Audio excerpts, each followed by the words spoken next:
ہمارا حال یہ ہے کہ ہم انگریز کی گولیاں کھا کھا کے ہمارے گلے پک گئے اور پورے بکس بھرے ہوئے ٹیبلٹ کے ساتھ اٹھائے پھرتے ہیں، لیکن بیٹھ کے آدھا گھنٹہ ایک رکوع ایک سورت جو ہے وہ قرآن کی تلاوت نہیں ہم کر سکتے۔ ہمارا یقین کس پہ ہے؟ ایک شخص جو جھونپڑی لگا کے بیٹھا ہوا ہے، انتہائی گندے کپڑے پہنے ہوئے اس نے، اور بال اس کے ایسے ہیں جیسے دیکھ کے وومٹنگ آئے، اور 10 سال سے وہ نہایا نہیں ہے، اور وہ جس کو نہ کلمے کا پتہ، نہ کلام کا پتہ، نہ طہارت کے مسائل کا پتہ، اور وہ ایک کاغذ کے اوپر 2-3 لکیریں لگا کے موٹا سا تعویذ بنا کے ہمارے گلے میں لٹکا دے اور ہم اس کو 2-4 ہزار دے دیں، اس پہ ہمارا یقین ہے۔ رسول اللہ کے بتائے ہوئے طریقوں پہ ہمارا یقین نہیں۔ آج کئی لوگ کال کر رہے ہوتے ہیں، سر مسئلہ یہ ہے، چھوٹا بیٹا ہے نا، رات کو بڑا ڈر جاتا ہے، اچانک سی عجیب سی آوازیں نکالنے لگتا ہے۔ بڑا بیٹا رات کو سو کے اٹھا ہے تو اس کے جسم پہ نا چوٹوں کے نشان تھے، زخموں کے نشان تھے۔ چھوٹی بیٹی ہے تو وہ ڈرتی بہت ہے۔ میں الماری سے کپڑے نکالنے لگا تو اس میں خون کے چھینٹے تھے، یہ فلاں۔ یہ مسائل اسی وجہ سے ہیں کہ ہمارا ان چیزوں کے ساتھ تعلق نہیں ہے، نہ ہمارا آیت الکرسی کے ساتھ کوئی واسطہ، نہ ہمارا کوئی قل اعوذ برب الفلق قل اعوذ برب الناس کے ساتھ کوئی تعلق۔ آپ پوچھیے ہیں ذرا، رات کو سونے سے پہلے کتنے گھر کے افراد نے آیت الکرسی پڑھ کے سوئے؟ نو ڈاؤٹ کہ آپ دوا کیجئے، نو ڈاؤٹ کہ آپ جو ہے وہ علاج کروائیے، ڈاکٹر سے مشورہ کیجئے، لیکن یہ جو رسول اللہ صلی اللہ علیہ وسلم نے فرسٹ ایڈ میں رسول اللہ نے دیا ہے اس کو تو اپنائیے۔ اللہ رب العزت فرماتے ہیں لَقَدْ خَلَقْنَا الْإِنسَانَ فِي قَبَدٍ، بلا شبہ یقیناً ہم نے انسان کو مشقتوں میں پیدا کیا ہے۔ یہ بات 4 قسمیں اٹھا کے اللہ رب العزت کہہ رہے ہیں کہ انسان کی زندگی مشقتوں، محنتوں اور مصیبتوں سے عبارت ہے۔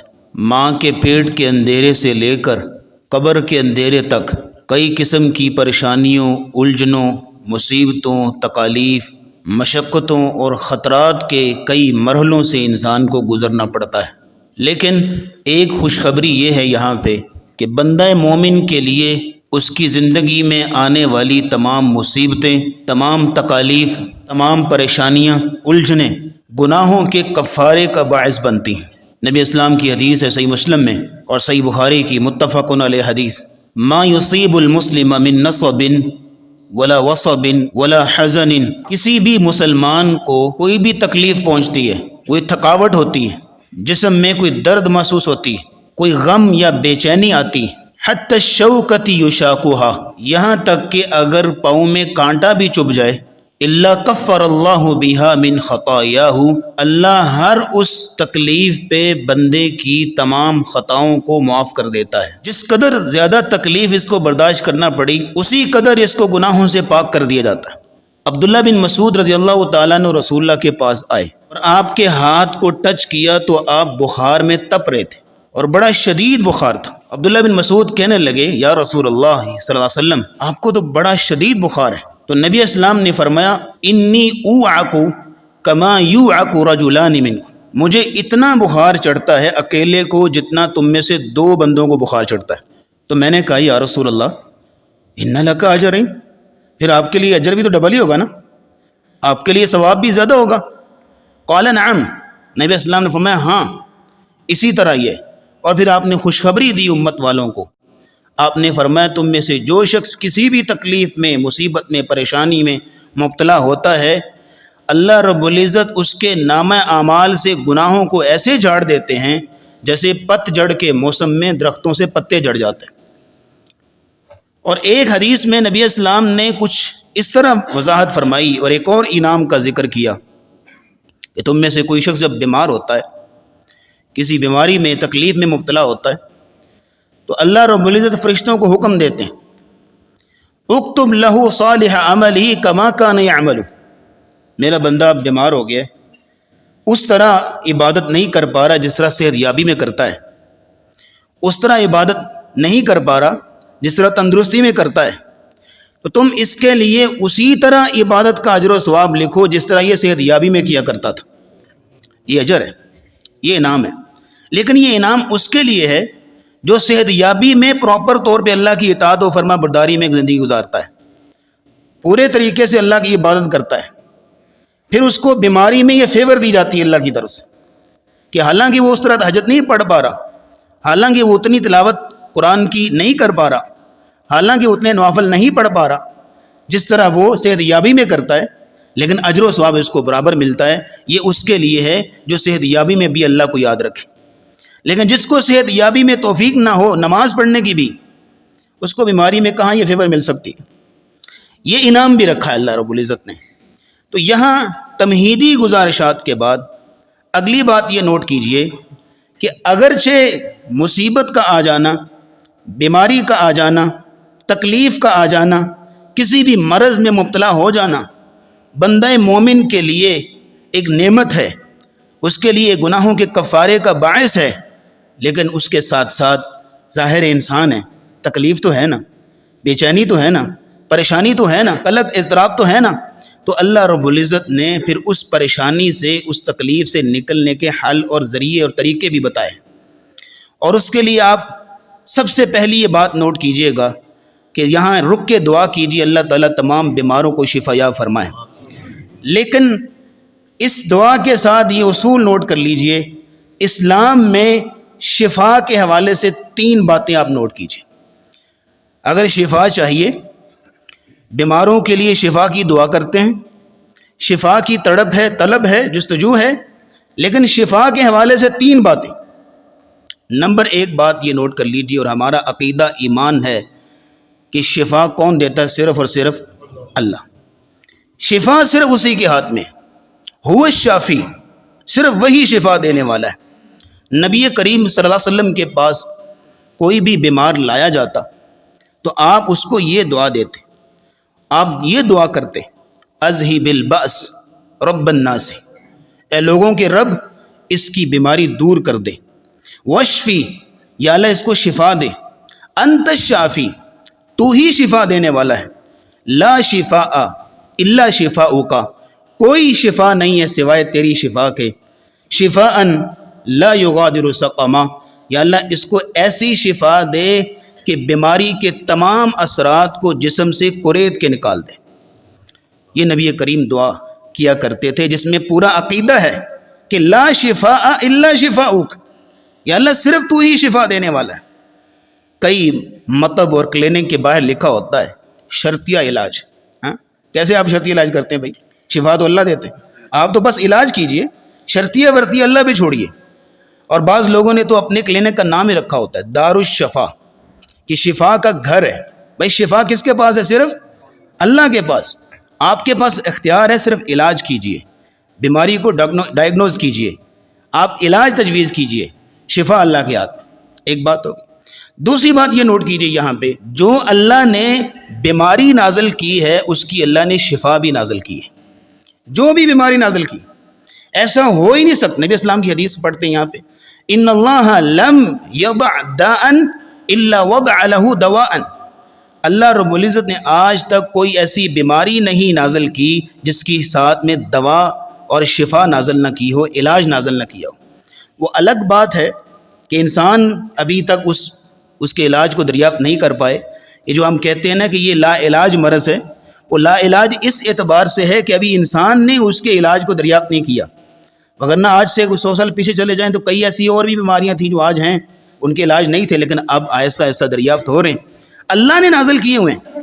اور ایک روایت میں نبی اسلام نے فرمایا لِكُلِّ دَاءٍ دَوَاءٌ، ہر بیماری کا علاج ہے۔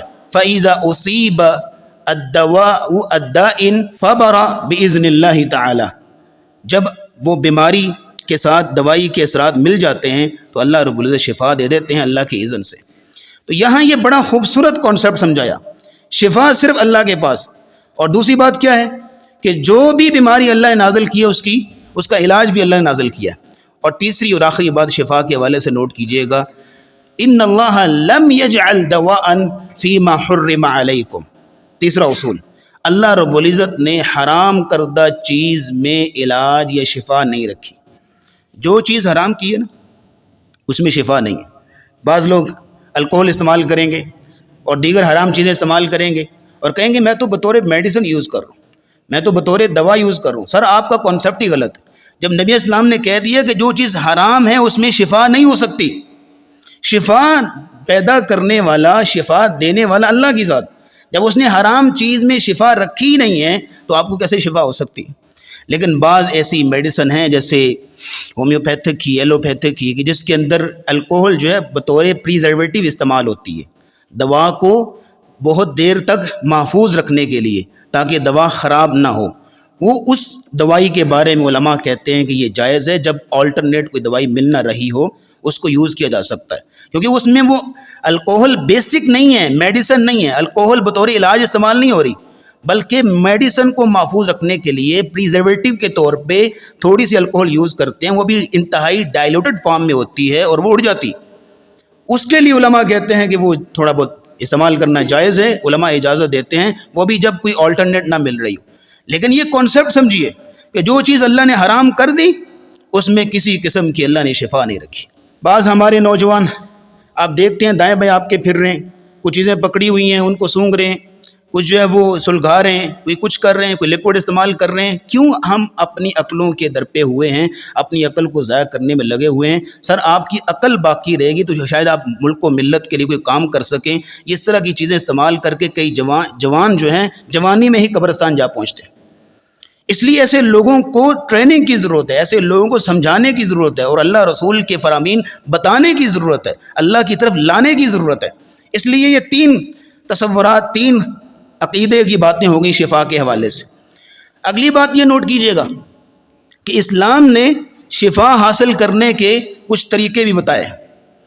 میں اور آپ اگر شفا حاصل کرنا چاہتے ہیں تو اسلام ہماری کس طرح رہنمائی کرتا ہے؟ سب سے پہلی بات یہ نوٹ کیجئے، اگر آپ شفا حاصل کرنا چاہتے ہیں، اللہ نے شفا کے لیے قرآن مجید نازل کیا۔ وَنُنَزِّلُ مِنَ الْقُرْآنِ مَا هُوَ شِفَاءٌ وَرَحْمَةٌ لِّلْمُؤْمِنِينَ، ہم نے قرآن کو نازل کیا ما ہوا شفاء ورحمۃ للمؤمنین، جو باعث شفا ہے اور مومنوں کے لیے باعث رحمت ہے۔ آج پتہ چل گیا آپ کو کہ قرآن کو صرف عبادت اور ثواب کے لیے نہیں پڑھنا بلکہ شفا کے طور پہ بھی پڑھنا ہے، شفا کی نیت سے بھی پڑھنا ہے۔ قرآن میں شفا، روحانی بیماریوں کا علاج، نفسیاتی بیماریوں کی شفا، جسمانی بیماریوں کی شفا، اور پھر یہاں دیکھیے گا کہ اللہ نے قرآن کو دوا نہیں کہا، قرآن کو میڈیسن نہیں کہا، دوا نہیں کہا، بلکہ ڈائریکٹ کیا کہا؟ قرآن شفا ہے۔ آپ ڈاکٹر کے پاس جاتے ہیں دوا لینے کے لیے، شفا لینے کے لیے نہیں، شفا تو اللہ دیتا نا، ڈاکٹر کے پاس دوا لینے کے لیے جاتے ہیں۔ اللہ نے قرآن کو ڈائریکٹ شفا کہا، دوا نہیں کہا۔ اور جس رب نے، یہاں نوٹ کیجئے گا، انگریزوں کی گولیوں میں شفا رکھ دی ہے، حکیم کی جڑی بوٹیوں میں شفا رکھ دی ہے، کیا وہ رب اپنے کلام میں شفا نہیں رکھتا؟ وہ اپنے کلام کے ذریعے سے شفا نہیں دے گا؟ جو حکیم کی جڑی بوٹیوں سے شفا دے رہا ہے، انگریز کی گولیوں اور کیپسول سے شفا دے رہا ہے، وہ اپنے کلام کے ذریعے سے شفا کیوں نہیں دے گا؟ اور قرآن میں تو اتنی تاثیر ہے، اتنی برکت ہے، لو انزلنا هذا القرآن على جبل لرأيته خاشعا متصدعا من خشیۃ اللہ۔ قرآن کے اندر اتنی تاثیر اور پاور ہے کہ پہاڑ ریزہ ریزہ ہو جائے۔ سر آپ کی بیماری تو شاہی کوئی نہیں، پہاڑ ریزہ ریزہ ہو جائے، اتنی تاثیر ہے قرآن میں، تو آپ کی بیماری کیا چیز ہے؟ پوچھیے آپ ان بیماروں سے کہ سالوں سے جن کی بیماریاں اٹک چکی ہیں اور لٹک چکی ہیں، وہ روزانہ شفا کی نیت سے کتنا قرآن پڑھتے ہیں؟ شفا کی نیت سے روزانہ کتنا قرآن پڑھتے ہیں؟ قرآن مجید سے شفا حاصل کرنے کے 2 طریقے ہیں۔ نمبر 1، قرآن کی تلاوت کی جائے، تلاوت کی جائے شفا کی نیت سے۔ ہمارا حال یہ ہے کہ ہم انگریز کی گولیاں کھا کھا کے ہمارے گلے پک گئے اور پورے بکس بھرے ہوئے ٹیبلٹ کے ساتھ اٹھائے پھرتے ہیں، لیکن بیٹھ کے آدھا گھنٹہ ایک رکوع ایک سورت جو ہے وہ قرآن کی تلاوت نہیں ہم کر سکتے۔ قرآن کی تلاوت سے، اس نیت سے کہ اللہ مجھے شفا دے، روزانہ کی بنیاد پہ تلاوت کی جائے، نہ صرف کہ ثواب اور عبادت بلکہ ہدایت کا ذریعہ بھی، نصیحت کا ذریعہ بھی، اور پھر یہ ہے کہ شفا بھی، اتنے فائدے۔ اور پھر اگلی بات یہ نوٹ کیجئے گا، قرآن سے شفا حاصل کرنے کا دوسرا طریقہ یہ ہے کہ قرآن کی کچھ مخصوص آیات اور صورتیں پڑھ کے دم کیا جائے۔ امام ابن قیم رحمہ اللہ زاد المعاد میں لکھتے ہیں کہ میں حج عمرے کی سعادت کے لیے گیا حرم میں، اور وہاں پہ مجھے کچھ بیماریوں نے آ لیا، بیماریوں نے گھیر لیا، اور مجھے کوئی مناسب معالج بھی نہ ملا، کوئی دوا دارو بھی نہ ملا مجھے، تو میں نے وہاں پہ پھر سورۃ الفاتحہ پڑھ کے اور قل اعوذ برب الفلق قل اعوذ برب الناس پڑھ کے باقاعدہ طور پہ اپنے آپ کو دم کرتا تھا۔ اللہ نے مجھے شفا عطا کر دی، دم کے ذریعے سے، قرآن کے ذریعے سے اللہ نے شفا دی۔ اور پھر یہ بات نوٹ کر لیجئے جناب، جس بندے کے پاس سورۃ الفاتحہ جیسی عظیم نعمت ہے، اس کو اور کوئی چیز چاہیے؟ سورۃ الفاتحہ، ابو سعید خدری رضی اللہ تعالیٰ عنہ بیان کرتے ہیں، آپ نے وہ حدیث بار بار سنی ہوئی ہے، کہ انہوں نے ایک سردار کو، جس کو بچھو نے ڈس لیا تھا، دم کیا, اللہ رب العزت نے فوراً اس کو شفا دی.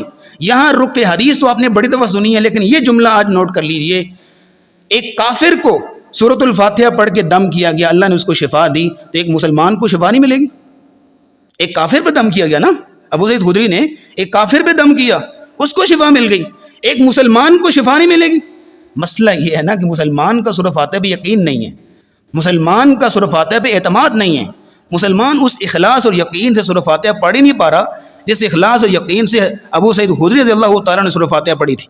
علاقہ بن سہار تمیمی رضی اللہ تعالیٰ عنہ ایک قوم کے پاس سے گزرے, انہوں نے ایک شخص کو زنجیروں سے باندھا ہوا ہے, اور وہ جناب چونکہ پاگل تھا, ذہنی توازن اس کی صحیح نہیں تھی, اور وہ آپے سے باہر ہو رہا تھا.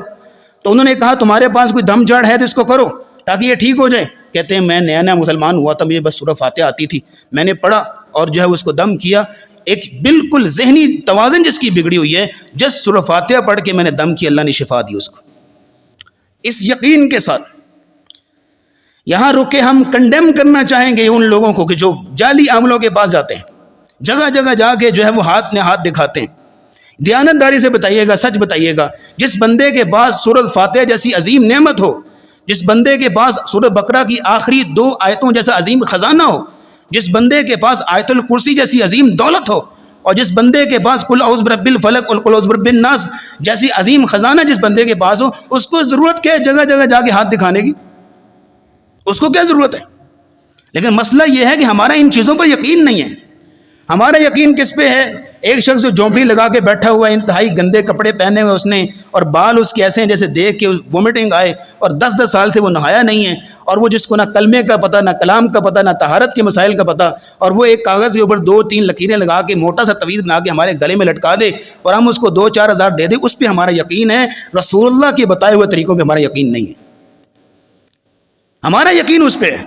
آپ سروے کر کے دیکھ لیں, آپ 10 لوگوں کے پاس بیٹھیں, آپ کو کوئی دوست ہے, بزنس پارٹنر ہے, آفس کولیگ ہے, رشتہ دار ہے, ہمسایہ ہے, کوئی بھی, اس کے پاس بیٹھے آپ, اس کے سامنے آپ اپنی بیماری کا ذکر کریں کہ یار یہ بیماری ہے, سمجھ نہیں آ رہی کیا کریں.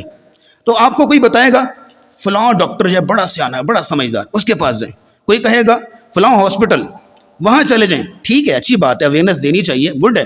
اچھا, کچھ لوگ کہہ رہے ہوں گے فلاں بابا جی ہیں, ایک پھونک ماریں گے بس کمال ہو جائے گا, وارے نیارے ہو جائیں گے.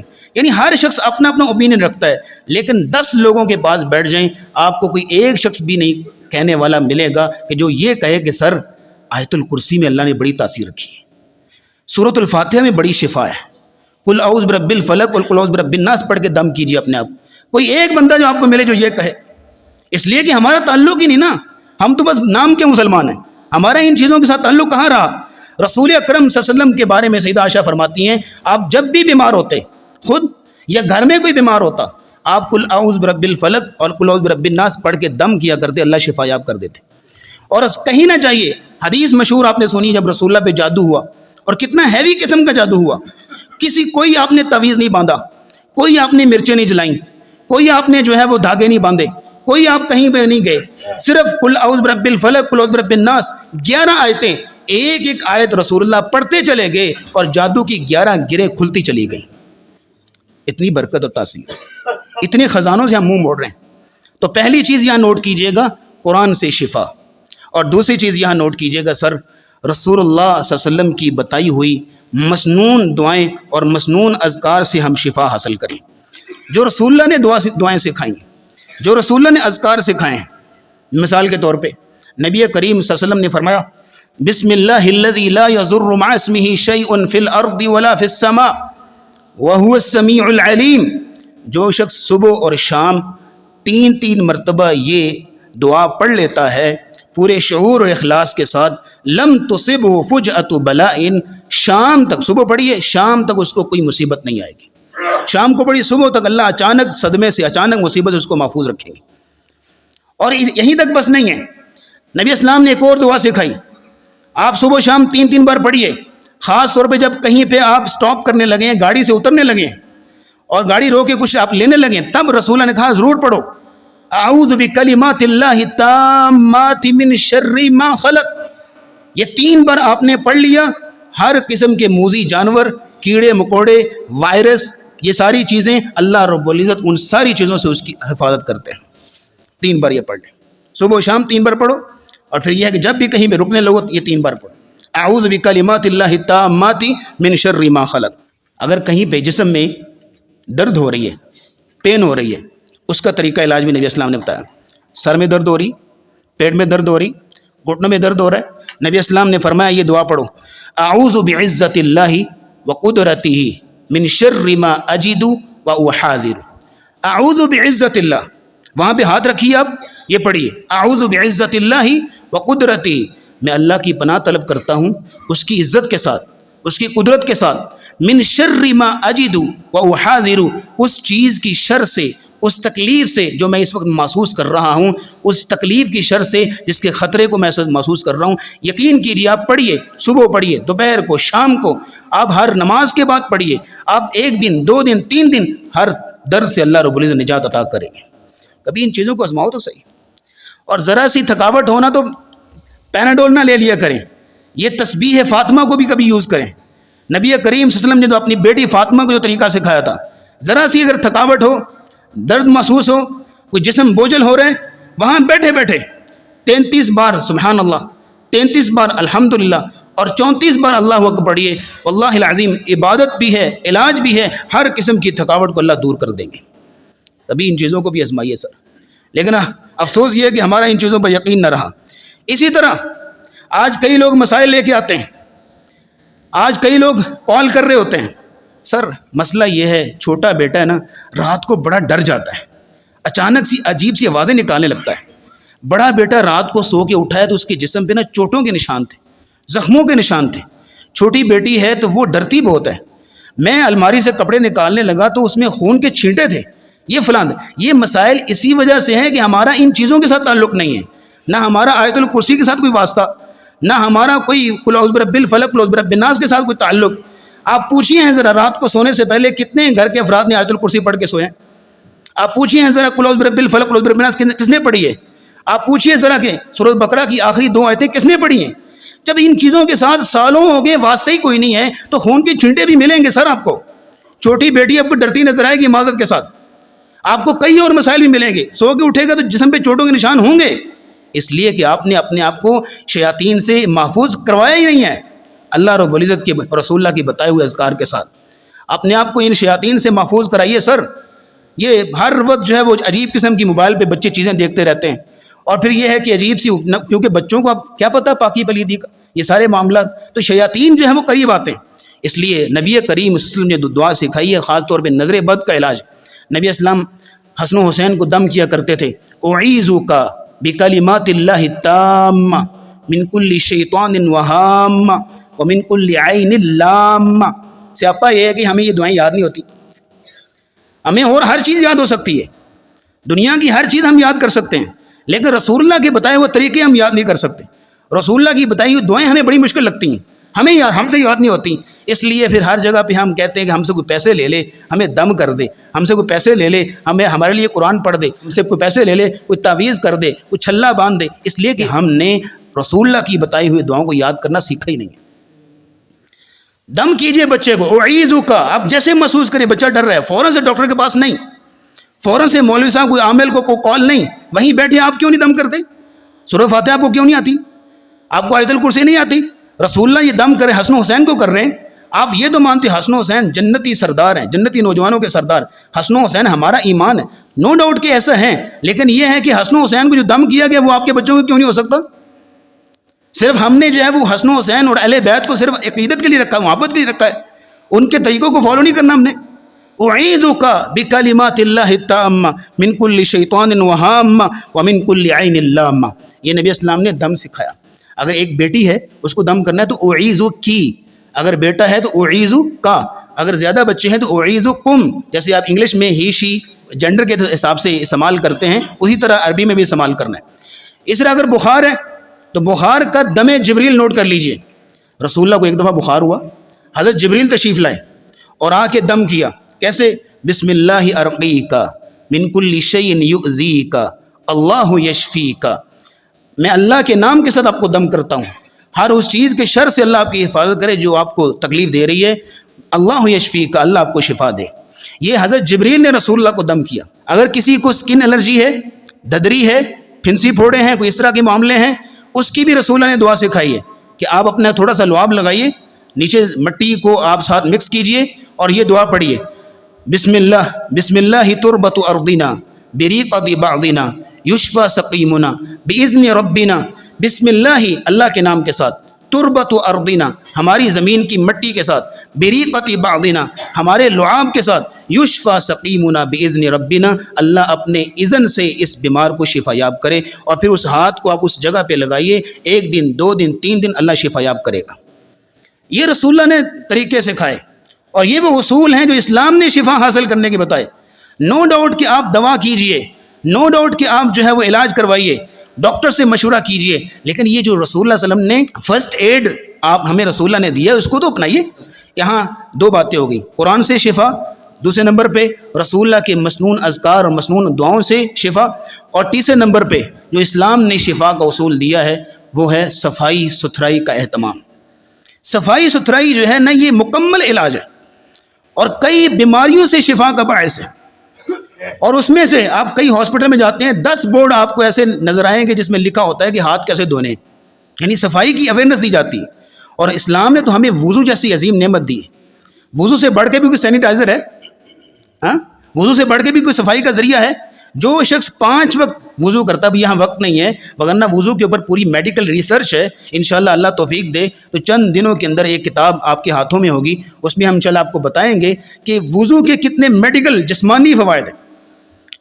آپ وضو کیجئے، جو شخص 5 وقت وضو کرتا ہے کس قدر اللہ رب العزت اس کی حفاظت کرتے ہیں۔ نبی اسلام نے حدیث نوٹ کر لیجئے، آپ نے فرمایا طہروا اجسادکم طہرکم اللہ، تم اپنے جسموں کو وضو کے ذریعے سے پاک رکھو، اللہ رب العزت تمہارے جسموں کو بیماریوں سے پاک کر دے گا۔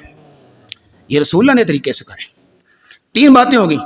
چوتھی بات یہ نوٹ کر لیجئے جو قرآن نے کہا شہد کے بارے میں، فیہ شفاء للناس، شہد میں لوگوں کے لیے شفا ہے۔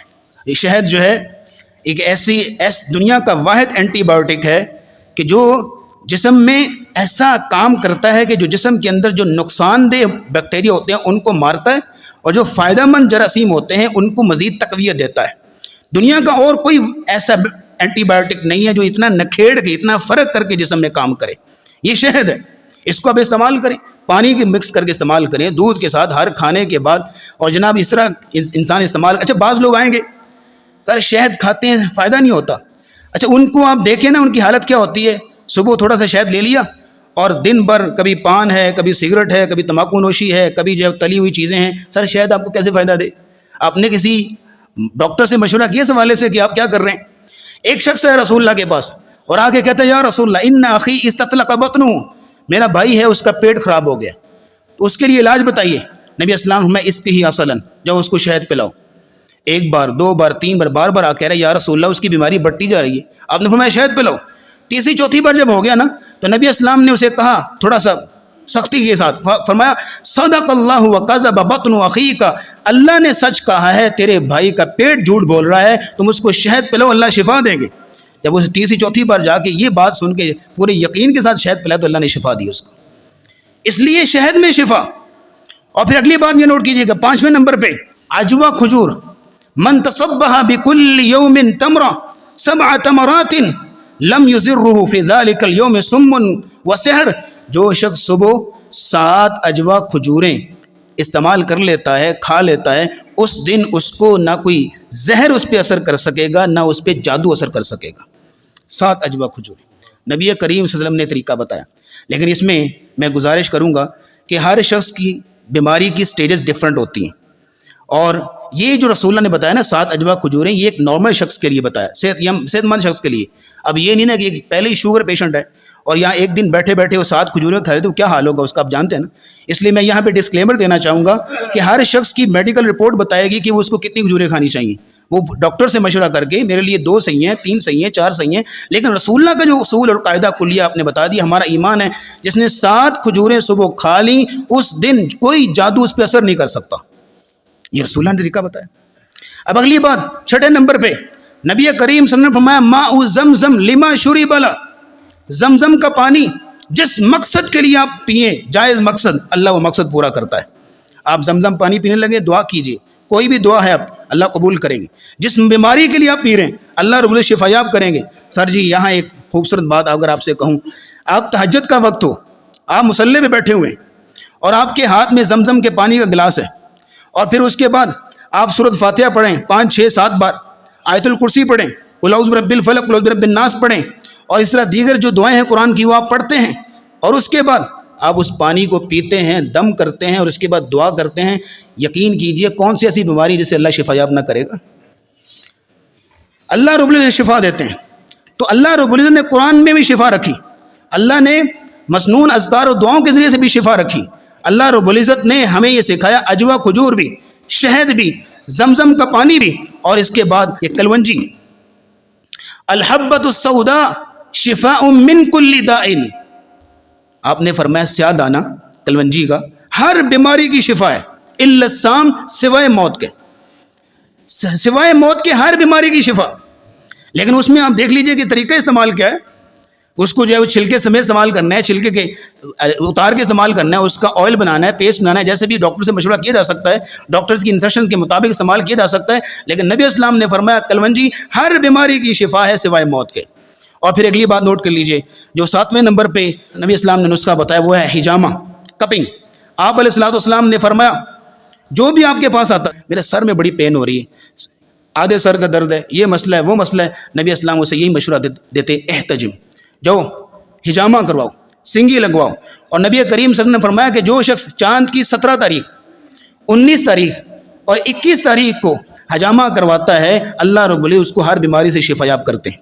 خاص طور پہ اگر آپ کو سکن پرابلم ہے تو آپ بجائے کہ ڈرماٹولوجسٹ کے پاس جائیں، پہلے آپ یہ اگر رسول اللہ کے طریقے پر عمل کریں تو انشاءاللہ آپ کو کئی بیماریوں سے شفا ملے گی. پھر اس کے بعد آخری نوٹ کر لیجئے، نبی کریم صلی اللہ علیہ وسلم نے فرمایا داؤوا مرضاکم بالصدقہ، اپنے مریضوں کو صدقے کے ذریعے سے دوا کرو.